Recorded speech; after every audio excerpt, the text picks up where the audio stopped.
Alors, Amnesty International travaille sur la responsabilité des entreprises en matière de droits humains. C'est-à-dire que finalement, on ne travaille pas spécifiquement sur la responsabilité sociale des entreprises, étant donné que notre approche et notre cible principale, ce sont les États. Et bien sûr, nous essayons de convaincre les entreprises d'avoir des démarches vertueuses, mais nous essayons de faire en sorte que les régulations, que les réglementations demandent aux entreprises de l'être. Nous travaillons sur les entreprises qui sont responsables ou complices de violations de droits humains. Cela veut dire qu'on ne travaille pas sur toutes les entreprises et qu'on ne demande pas de manière générale à toutes les entreprises d'être plus vertueuses ou plus... parce que certaines le sont déjà et certaines ont des politiques RSE qui vont dans le bon sens. Il y a aussi des domaines qui recherchent des améliorations pour l'homme et l'environnement, comme l'économie sociale et solidaire, mais les règles ne sont pas suffisamment strictes pour permettre que toutes les entreprises soient vertueuses. Donc on demande un socle minimum assez ambitieux en matière de droits humains pour faire en sorte que toutes les entreprises respectent les droits de l'homme.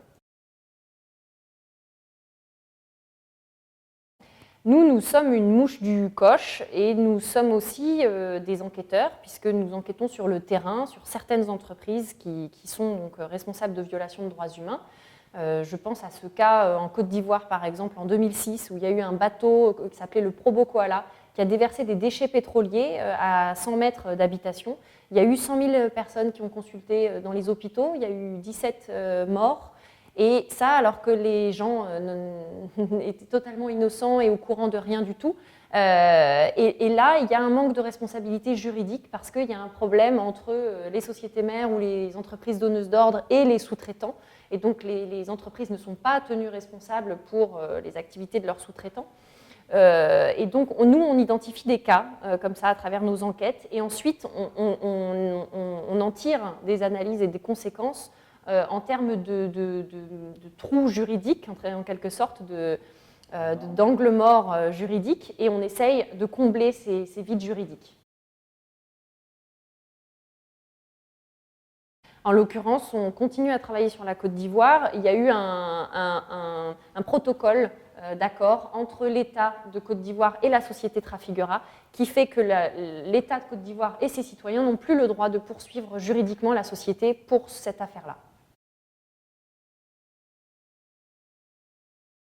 Alors l'affaire Volkswagen, nous n'avons pas travaillé spécifiquement dessus, mais la réaction première qu'on peut avoir, c'est une indignation de se dire mais comment c'est possible d'avoir volontairement